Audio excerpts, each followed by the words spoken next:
இந்த மே மாதத்தில் கடகராசி கடகலக்ன நண்பர்களுக்கு உண்டான கல்வி நிலை, உடல் ஆரோக்கியம், தொழில், வேலை வாய்ப்புகள், பொருளாதாரம், திருமண வாழ்க்கையில் இருக்கக்கூடிய நன்மை தீமை, அதே போல் குழந்தை பேரு, குழந்தைகளை எப்படி பார்த்துக்கிறது, மேலும் உங்களுக்கு உண்டான அதிர்ஷ்ட சூழல்கள் எப்போது, ஏதாவது இருக்கா இந்த மாதத்தில் அப்படிங்கிற மாதிரி இந்த பதிவு முழுமையாக பார்க்க போகிறோம். அதற்கு முன்பு இந்த மாத துவக்கத்தில் என்ன கிரகநிலைகள் இருக்குது அப்படிங்கிறத தெரிஞ்சுக்க வேண்டியது அவசியம் உண்டு. அதே போல் ராசிக்கு 3ஆம் இடத்துல கேது பகவானும், ராசிக்கு 7ஆம் இடத்துல சந்திரனும், ராசிக்கு 8ஆம் இடத்துல சனி பகவானும், ராசிக்கு 9ஆம் இடத்துல செவ்வாய், ராகு, புதன் இணைவும், ராசிக்கு 10ஆம் இடத்துல சூரியனும் சுக்கிரனும் இணைவும், ராசிக்கு 11ஆம் இடத்துல குரு பகவான். ஆமாங்க, மே மாதம் 1ஆம் தேதி உங்கள் ராசிக்கு 11ஆம் இடத்துக்கு குரு பயிற்சி ஆகிடுவார். லாபத்தில் குரு இருக்கக்கூடிய ஒரு மாதம் இல்லை, அடுத்த மே மாதம் வரைக்கும் 2025 மே வரைக்கும் குரு லாபத்தில் தான் இருக்க போகிறாரு. அதிசார பயிற்சி அப்படி இப்படின்னு எதுவுமே கிடையாது, ரிஷபத்துக்குள்ளே இருக்க போகிறார். ஸோ இது ஒரு நல்ல விஷயம் இருக்குது கடகராசி கடகலக்கணத்திற்கு. இது ஒரு நல்ல விஷயம். ஓகே, இப்போது கடகராசி கடகலக்கணத்திற்கு கல்வி நிலை எப்படி இருக்க போகுது அப்படின்னு பார்த்துடலாம். ஏன்னா இந்த மே மாதம் எல்லாம் லீவில் இருப்போம், எக்ஸ்ட்ரா கோர்சஸ் எல்லாம் ஜாயின் பண்ணலாம், ஏதாவது புதுசாக கற்றுக்கலாம்னு நினைப்போம். அடுத்து என்ன படிக்க போகலாம் அப்படிங்கிறதெல்லாம் சூஸ் பண்ணுறதுக்கு உண்டான சூழல்கள்லாம் இருந்துகிட்டு இருக்கோம். ஸோ அப்படி பார்க்கும்போது கல்வி அப்படிங்கிற விஷயம் பார்க்கும்போது அடிப்படை கல்வி குழந்தைகள் படிச்சுட்டு இருக்காங்க, ஒரு பேசிக் நாலேஜ் இன்னும் கொஞ்சம் எக்ஸ்ட்ராவாக கிடைக்கணும் அப்படின்னா 2ஆம் அதிபதி அப்படின்னு சொல்லக்கூடிய சூரிய பகவான் ராசிக்கு 10ஆம் இடத்துல திக்பலம் பெற்று உச்சம் அடையக்கூடிய ஒரு சூழல்.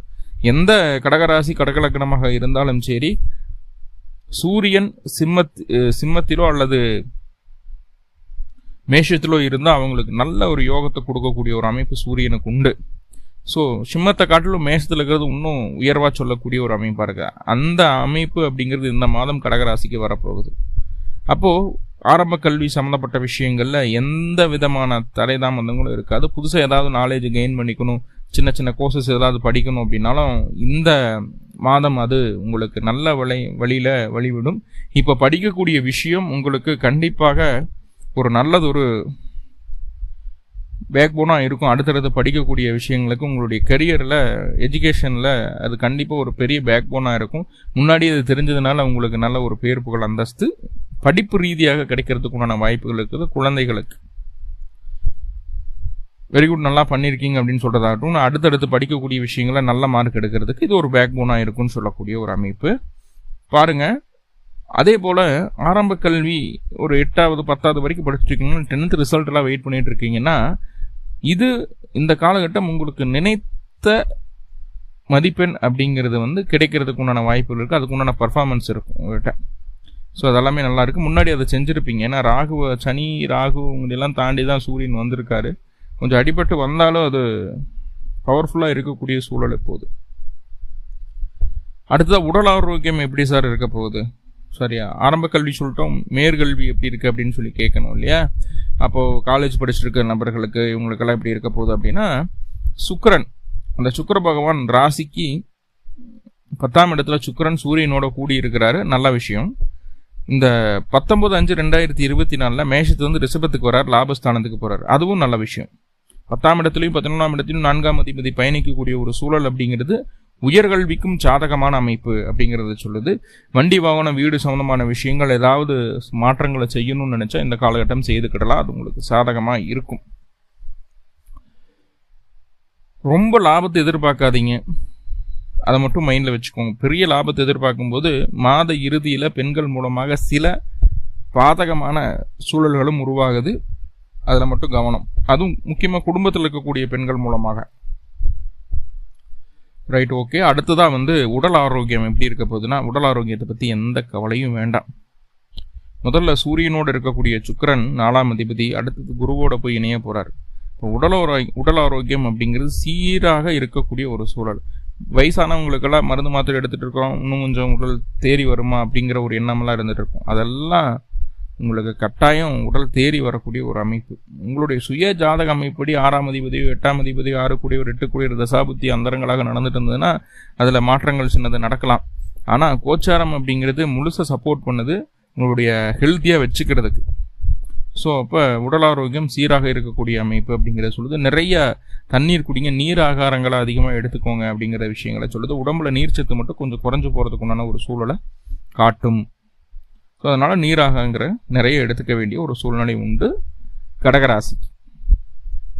தொழில் சுயதொழில் பண்ணக்கூடிய நபர்களுக்கு கடகராசிக்கு அஷ்டமச்சனி 10ஆம் இடத்துல. ஆனால் சூரியன் திக்பலமாக இருக்கிறார். அஷ்டமச்சனியையும் தாண்டி சில முக்கியமான நபர்களினுடைய உதவியால், முகம் தெரியாத நபர்களுடைய உதவியால் உங்களுடைய தொழிலை ஒரு நல்ல நிலைக்கு மாற்றிக்கொள்வதற்குண்டான வாய்ப்புகள் உங்களுக்கு தேடி வரும். அதே போல் நம்ம 10ஆம் அதிபதி அப்படின்னு சொல்லக்கூடிய செவ்வாய் 9ஆம் இடத்துல இருக்கார். தர்ம கர்மாதிபதி யோகம் ஏற்படக்கூடிய ஒரு சூழல். ஸோ இந்த அமைப்புகள் என்ன பண்ணுதுன்னா உங்களுடைய தொழிலை அடுத்த கட்டத்தை நோக்கி நகர்த்திட்டு போகும். ஆனால் ரொம்ப கவனமாக பார்த்துக்கோங்க. இப்போ கோச்சாரத்தில் அந்த சூரியனுடைய அமைப்பும் செவ்வாயினுடைய அமைப்பும் சாதகமாக இருக்கிறதுனால தொழிலில் புதுசாக இன்வெஸ்ட்மெண்ட் பண்ணலாம், இல்லை புதுசாக ஒரு பிரான்ச் ஆரம்பிக்கலாம் அப்படின்னு சொல்லிட்டு கையில் இருக்கக்கூடிய காசை தொழிலில் போட வேண்டாம். நல்லா புரிஞ்சுக்கோங்க. ஆல்ரெடி தொழில் மூலமாக வந்த லாபத்தை மீண்டும் தொழிலில் போடுறது அப்படிங்கிறது புத்திசாலித்தனம். கையில் இருக்க காசை இன்வெஸ்ட் பண்ணணும்னு நினச்சிங்கன்னா கட்டாயம் அது ஏதோ ஒரு வகையில் பாதிப்பை தந்தே தீரும். ஏன்னா இந்த மாதம் சப்போர்ட்டாக இருக்குது, அடுத்தடுத்து வரக்கூடிய மாதங்கள் எப்படி இருக்குது அப்படிங்கிறது நம்மளுக்கு தேவை இல்லையா. அடுத்த செவ்வாய் உங்களுக்கு ராசிக்கு 10ஆம் இடத்துக்கு திக்பலம் அடைவார். அதுவும் சாதகமான அமைப்பு தான். இருந்தாலும் சில நேரங்களில் அந்த சனியினுடைய தாக்கம் அப்படின்னு சொல்கிறது, சனியினுடைய பார்வை அப்படிங்கிற ராசிக்கு 10ஆம் இடத்துக்கு இருக்கிறதுனால சில தொந்தரவுகளும் உண்டு. அப்போது கிடைக்கிற லாபத்தை இன்வெஸ்ட்மெண்ட்டாக பண்ணுங்கள். புதுசாக கையிலேருந்து காசை இன்வெஸ்ட்மெண்ட் பண்ணக்கூடாது அப்படிங்கிற விஷயத்த புரிஞ்சுக்கணும். ஆனால் தொழில் சார்ந்த விஷயங்களில் எவ்வளவு எதிர்ப்புகள் இருந்தாலும் சரி அத்தனையும் துவம்சம் பண்ணி ஜெயிக்கக்கூடிய ஒரு மாதமாக இருக்குது. தொழிலில் உங்களுக்கு உண்டான அங்கீகாரம், உங்களுக்கு உண்டான பேர் தனிச்சு நிற்கக்கூடிய ஒரு அமைப்பு. கண்டிப்பாக அது உங்களுக்கு உண்டான ஒரு நல்ல பேர் புகழை இந்த மாதம் எடுத்து கொடுத்துரும். இவருனா இப்படி தான் இருப்பார், எந்த அளவுக்கு கெத்தாக இருப்பார், சொன்ன காரியத்தை கரெக்டாக செஞ்சு கொடுத்துருவார் அப்படிங்கிற ஒரு நம்பிக்கையை உருவாக்கி கொடுத்துரும். அடுத்ததாக வேலைக்கு போகிற நபர்களுக்கும் இதற்கு முன்னாடி ரொம்ப பிரச்சனை இருந்ததுங்க. கொஞ்சம் நஞ்சம் கிடையாது, ஊறப்பட்ட பிரச்சனை, சொல்லி மாளாமல் பயங்கரமான அழுத்தங்களில் கடகராசி இருந்தது. அது முக்கியமாக வேலைக்கு போகிற கூடிய நபர்களுக்கு. ஆனால் இந்த மே மாதம் குரு பயிற்சி ஆகுது. குரு 6ஆம் அதிபதியாகி 11ஆம் பாவத்துக்கு வர்றார். அப்படிங்கும்போது லாபஸ்தானத்துக்கு வர்றார். அப்படிங்கும்போது ஒரு நல்ல விஷயம். இப்போ வேலையில் எவ்வளவு அழுத்தங்கள் இருந்தாலும் சரி அதை சமாளித்து அடுத்தடுத்த கட்டங்களுக்கு நகர்ந்து போகிறதுக்கு உண்டான வேலையை இந்த குரு பகவான் உங்களுக்கு செய்து கொடுப்பார். 6ஆம் அதிபதி 11 இருக்கிறது. வேலையில் இதுவரைக்கும் இருந்த பிரச்சனைகள்லாம் நீங்கி நல்லதொரு லாப நோக்கோடு உங்களுடைய வேலை நகர்வதற்குண்டான வாய்ப்புகளை சொல்கிறது. வெளியூர், வெளிமாநிலம், வெளிநாடு சம்பந்தமான விஷயங்களுக்கு ஏதாவது முயற்சிகள் எடுத்துட்டு இருக்கீங்க அப்படின்னா அந்த முயற்சி உங்களுக்கு சாதகமான பலன்களை தரக்கூடிய ஒரு அமைப்பில் இருக்குது. குழந்தைகளின் மூலமாக நல்லதொரு லாபம் உண்டாகக்கூடிய ஒரு சூழலை சொல்கிறது. உங்களுடைய அதிகாரத்தை, உங்களுடைய செல்வாக்கை சரியான இடத்தில் சரியான நேரத்தில் பயன்படுத்தி உங்களுக்கு வேலையில் இருந்த பிரச்சனைகளை நீக்கிக் கொள்ளும் சூழல்களையும் இந்த மாதம் உங்களுக்கு ஏற்படுத்தி தருகிறது. அதை சரியாக கையாண்டு உங்களுடைய பிரச்சனைகள் நீக்கிக் கொள்வது உங்கள் கையில். ஏன்னா குரு பகவான் உரிச்சு வாழைப்பழமெல்லாம் எடுத்து வாயில வைக்க மாட்டார். இப்படிதான் வழிகாட்டுவார், அட்வைஸ் பண்ணுவார். அவர் அட்வைஸ் பிரியர். அதுக்குண்டான அட்வைஸ் எப்படியோ ஒரு பக்கம் கிடைக்கும். அதை அப்படியே கரெக்டாக கிராப் பண்ணி அதை கொஞ்சம் பாலிஷ்டாக நீங்கள் ஒர்க் பண்ணினீங்கன்னா ஜெயிச்சிடலாம்.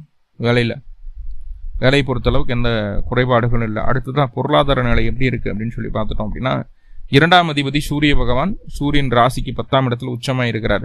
பொருளாதாரத்துக்கு குறையில்லை. சூரியன் அடுத்து பயணிக்கக்கூடிய அமைப்பு குருவை நோக்கி இருக்குது. சூரியன் கூடவே சுக்கிரனும் இருக்கிறார்.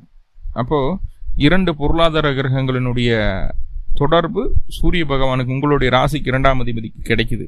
என்ன சனியினுடைய பார்வை அதுக்கு இருந்துகிட்டே இருக்கிறதுனால இந்த கிடைக்கக்கூடிய வருமானம் அப்படிங்கிறது முன்னுக்கு பின், அதாவது இன்னைக்கு 2 நாள் வேலை செய்வீங்க, 2 நாளுடைய அந்த ஆதாயம் அப்படிங்கிறது ஒரு 2 நாள் கழிச்சு கிடைக்கும். உடனுக்குடனே கிடைக்காது, அவ்வளோதான். ஆனால் பணம் கிடைக்காம போகாது. பொருளாதார முன்னேற்றம் உங்களுக்கு கட்டாயம் உண்டு.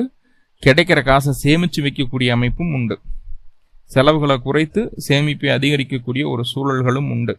சரி, ஏதாவது மருத்துவ செலவுகள், விரைய செலவுகள் ஏதாவது இருக்கா அப்படின்னு கேட்டால் நல்லா பாருங்கள். 12ஆம் அதிபதி அப்படின்னு சொல்லக்கூடிய புதன் நீசமாய் உட்கார்ந்துருக்கார். 10ஆம் தேதி தான் புதன் உங்கள் ராசிக்கு 10ஆம் இடத்துக்கு வர்றார். 2 கூடையரோட சேர்றார். அப்படிங்கும்போது ஒரு நல்ல விஷயம்தான். அப்போது தொழிலில் அலைச்சல்கள் ஏதாவது இருக்குமே தவிர செலவுகள் வராது. மேக்ஸிமம் செலவுகளை கண்ட்ரோல் பண்ணிடுவீங்க. இருந்தாலும் அந்த 10/5/2024 31/5/2024 வரைக்கும் புதன் உங்கள் ராசிக்கு 10ஆம் இடத்து தொழில் ஸ்தானத்தில் இருக்கிறது அப்படிங்கிறது தொழில் சம்பந்தமான புது முடிவுகள் எதுவும் எடுக்காமல் இருப்பது நல்லது. ஏன்னா தொழில் சார்ந்த விஷயங்கள்ல புது முடிவுகள் எடுக்கும்போது அது உங்களுக்கு தேவையில்லாத அலைச்சலை கொடுத்தது. சில நேரங்களில் நண்பர்களாலையும் பார்ட்னர்னாலையும் சில செலவுகளையும் அது கொடுக்குது அப்படிங்கிறத சொல்லுது. ஸோ அந்த அளவுக்கு கொஞ்சம் ஜாக்கிரதையாக இருந்தால் போதுமானது. 10ஆம் தேதியிலிருந்து 31ஆம் தேதி வரைக்கும் இந்த மாதிரியான ஒரு சூழ்நிலை உண்டு அப்படிங்கிறத சொல்லுது. ரைட். திருமண வாழ்க்கை, மன வாழ்க்கை எப்படி இருக்குதுன்னு கேட்டுட்டா, கடகராசிக்கு ஆல்ரெடி கொஞ்சம் தொந்தரவுகள் தான். 7ஆம் அதிபதி அப்படின்னு சொல்லக்கூடிய சனி பகவான் 8ஆம் இடத்துக்கு போயாச்சு.